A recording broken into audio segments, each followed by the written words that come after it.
This is 99% Invisible. I'm Roman Mars. They are hulking but graceful, human-made whales that float in the air. For over 100 years, lighter-than-air aircraft have fascinated us, and they have this recurring starring role in our dreams of an alternate reality, of a future that might have been, where cargo and passengers traverse the globe in a civilized fashion and dock elegantly on the mooring towers on top of Art Deco skyscrapers.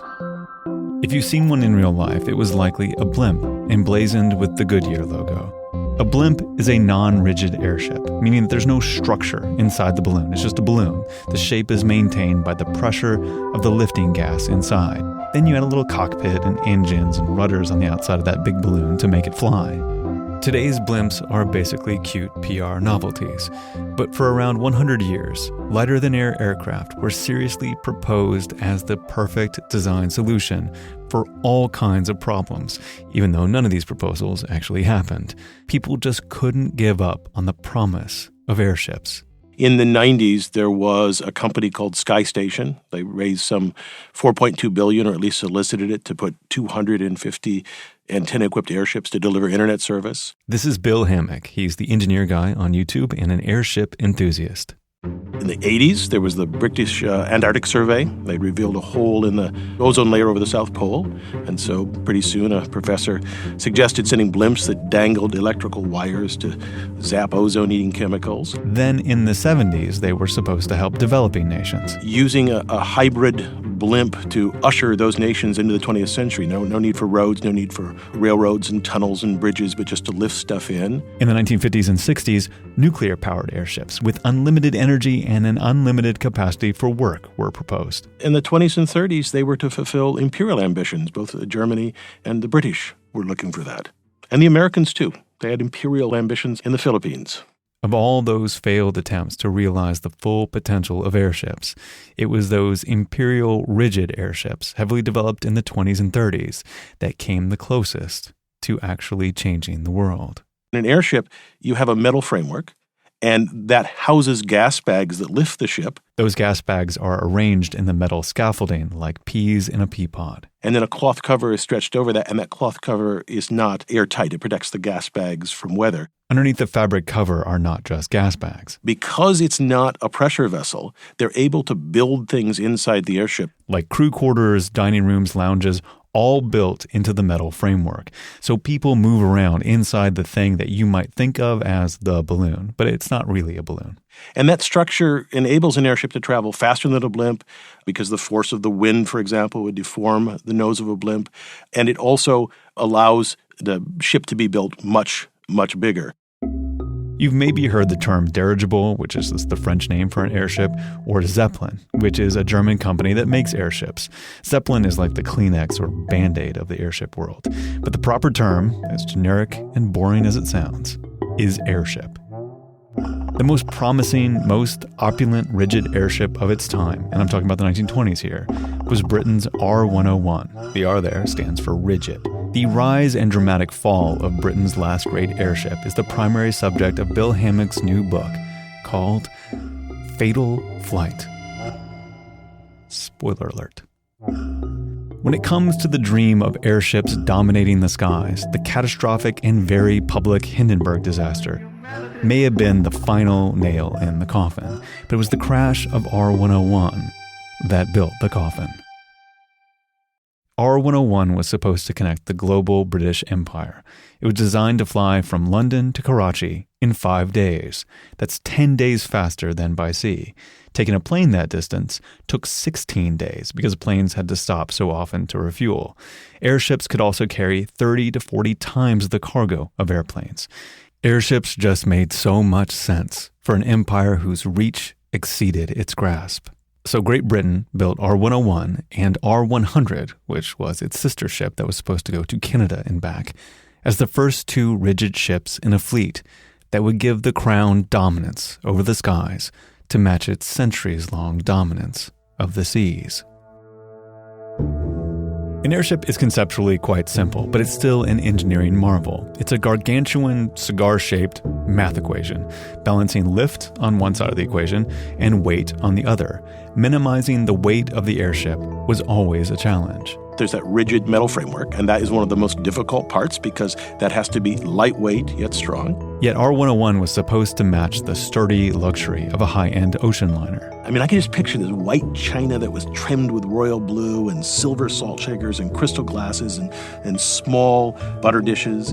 But to allow for those essential refinements, everything else could only have the thinnest veneer of opulence because they needed everything to weigh as little as possible. One person described it when they touched the ceiling as like a piece of stage scenery. All the walls were actually fabric. The pillars in the lounge were made from balsa, covered with metal. The tables were also of balsa, and the chairs were made of the lightest cane.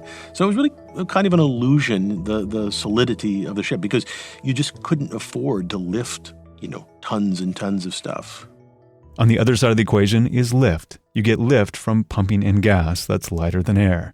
In the case of R101, the gas they used was hydrogen. Well, flammable hydrogen seems like a very poor choice. It was, for a commercial airship, the only choice. You use hydrogen instead of helium, which is non-flammable, because the purpose of a ship like R101 was to transport cargo. And helium is both heavier and provides less lift than hydrogen. What you're interested in is the payload that you can lift. So if you subtract all of the weight that you have to lift, the rigid ship, the gas bags, the water, the personnel, in a ship like R101, if you filled it with helium, you would not have enough lift to lift the ship. The flammability of hydrogen was indeed a concern in airships, but flight engineers and crew were habituated to its dangers, much like we're habituated to the dangers of combustion engines today. They felt that you just take the proper precautions. One engineer pointed out, you don't light a match and look in your gas tank in your car when you're driving around with something highly flammable all of the time right now. You get the proper engineering solutions and controls to do it. The other reason why helium wasn't an option on commercial airships was the cost. Helium at that time was produced in the U.S. It comes from natural gas that's required expensive distillation plants, and most of the helium is in places like Kansas and Oklahoma and Texas. So they would have to pay for it to be imported into Britain. Instead, you can make hydrogen on site very cheaply. Almost 1/100th of the cost of helium. So that was never really, an option, never really considered. The gas bags that contain the hydrogen are their own engineering marvel. It's interesting to me as an engineer to think about the materials they had to make these gas bags, because you have a problem in that hydrogen wants to permeate. It's a small molecule. It likes to go through things. So you need something that's very strong, that is impermeable to hydrogen, or largely impermeable, and that is lightweight. And so they tried things like rubber, gelatin, glycerin, something called viscose, which is a synthetic fabric. It's coated with latex. But they all failed one way or another. Like the viscose, if you crumpled it up, you could not uncrumple it. It would just crack. So they used, and this stuns me to this day, the intestines of an oxen. And specifically, the oxen intestine, it's lined with a very fine membrane. It's called the cecum, and it's very thin and flexible, and hydrogen seeps only slowly through it. Ox intestines are nearly the perfect material, except for the size. The cecum of an ox is about 30 inches by 6 inches, so a little over a square foot. And yet one of those gas bags, if you laid it out, is 30,000 square feet. And so to create one of these gas bags, you would use 50,000 of these entrails or so. In fact, there's over 1.5 million oxen intestines that were needed to create the 15 gas bags for R101. And it was fairly grisly work. They delivered from slaughterhouses in Argentina, at least some of the animals, barrels of these guts, and then they would scrape them and go through this long process to prepare them and eventually to glue them together. And to answer your question, 50,000 ox intestines, even once cured and treated to make them into gas bags, do kind of stink. They did. Apparently, if you were up in the airship, you would smell, kind of an animal smell, a musty smell also, because the cloth cover didn't allow light in. R101 had a few test flights in and around its hangar outside London to great fanfare. In fact, Bill Hammack surmises that the focus on PR and fanfare, rather than more rigorous and deliberative testing, led to the tragedy that was about to come on the ship's first attempted flight to India in 1930. It had left on October 4th, about 6:30 at night. About 54 people on board. Most of them worked for the Royal Airship Works, but some were observers and some were dignitaries. So it traveled across England, it traveled across the Channel into France, and there were these bruising winds. It was just winds so fierce that ground speed was only 30 miles per hour or so. And then a few minutes past 2, it was about 40 miles or 64 kilometers north of Paris, and it kind of chopped through the turbulent air, flying at about 1,200 feet, but moving up and down a couple of hundred feet. And the top cover ripped open. The top cover was weak. It was one of the weakest parts of the ship. Then at that point, the gas bags, which are made of these very thin intestines, were exposed to rain. The rain pelted the gas bags. There was some decrease in lift, maybe dropped to 500 feet or so. And the control car, and no one knows why today, signaled for the engine power to be cut off. And of course, it lost all dynamic lift at that point. And it drove nose first to the ground. It slid into a grove of hazel and oak trees, and it burst into flame. There's some debate as to why it burst into flames. Bill Hammack thinks the fire might have been caused by calcium phosphide flares that were kept in the control car. Those ignite when water hits them. And of course, that ignited the hydrogen. At that point, just everything became charred. Only 6 people survived it. The ground was littered with these, very sad everyday things. I mean, suitcases, fur-lined boots, charred shaving brushes, tin of cigarettes. I think there was a ticking watch still there, and tins of plums with its juice leaking.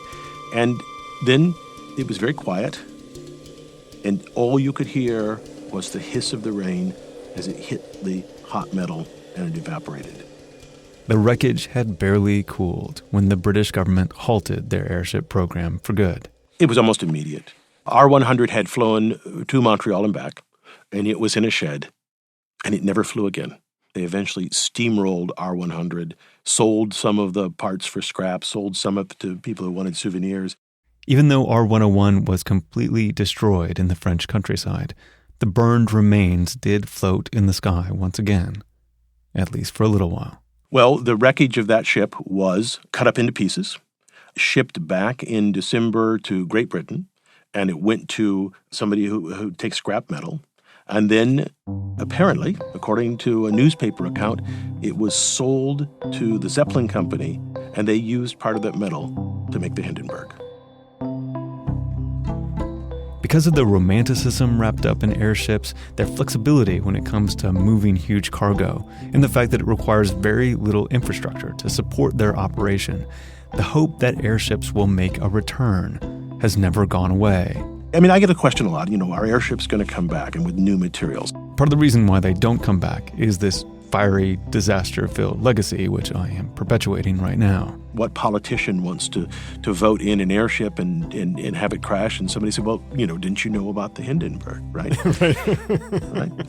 Now, I would note this isn't quite fair. If you look at something like the Graf Zeppelin, which was a contemporary of R101 and a predecessor to the Hindenburg, it was in service for 9 years. It crossed the Atlantic 144 times, 16,000 flight hours, 590 flights, 13,000 passengers, the first aircraft ever to exceed 1 million flight miles, and circumnavigated the globe in just 21 days. So there is, another history back there that says that these things can be made and can be made well. At this point, the airplane has had a century's worth of development in efficiency, speed, and safety, so that the need for the airship has been largely eliminated. But it passed its precedent. Some enterprising engineer is in a room full of venture capitalists right now, trying to convince them that giant airships are the solution to some pressing world problem. In the meantime, the airship will continue on in science fiction stories as this quick and easy visual cue that we're in a world that's like ours, but somehow more wondrous.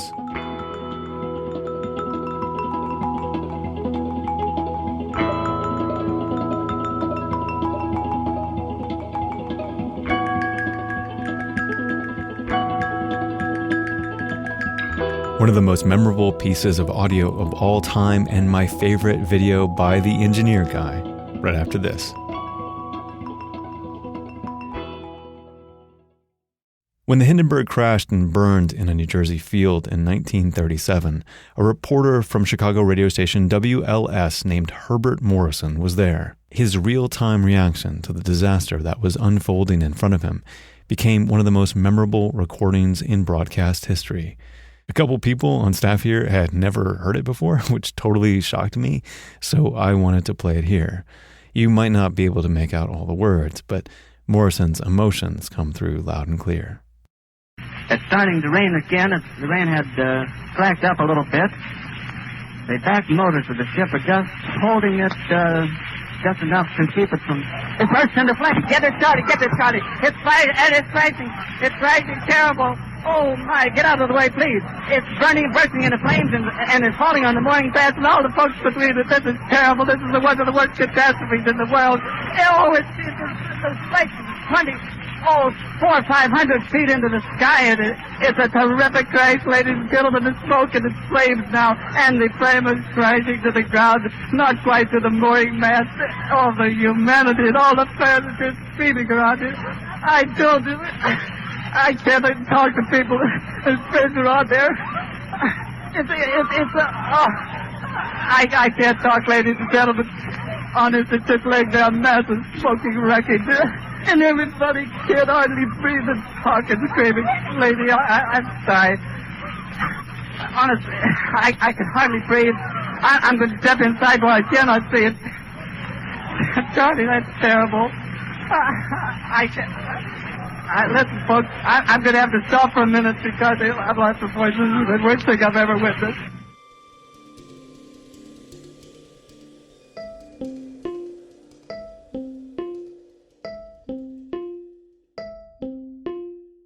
That radio recording was later paired with newsreel footage of the disaster.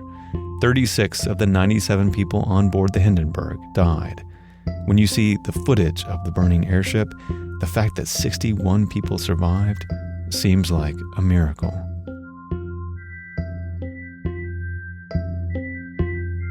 As I mentioned in my introduction to Bill Hammack, on YouTube he's known as Engineer Guy, and I would be remiss if I didn't point you toward his fantastic video on the ingenious design of the aluminum beverage can, which is, for my money, the greatest video on YouTube. It is 11 and a half minutes of everyday design and engineering glory. I love it.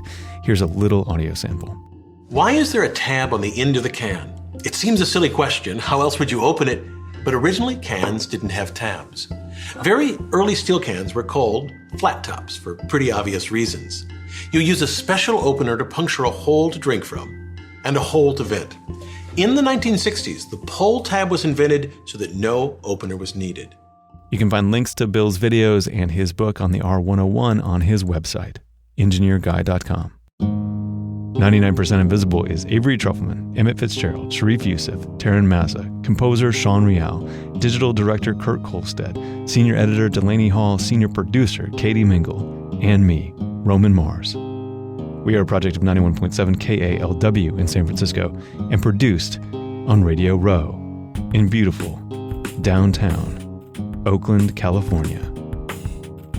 We are part of Radiotopia from PRX, a collective of the best, most innovative shows in all of podcasting. We are supported by our listeners, just like you. You can find 99% Invisible and join discussions about the show on Facebook. You can tweet at me at Roman Mars and the show at 99pi.org. We're on Instagram, Tumblr, and Reddit too. But we have very fun pictures and diagrams of airships on our website. They're even more amazing than you can picture in your head at 99pi.org.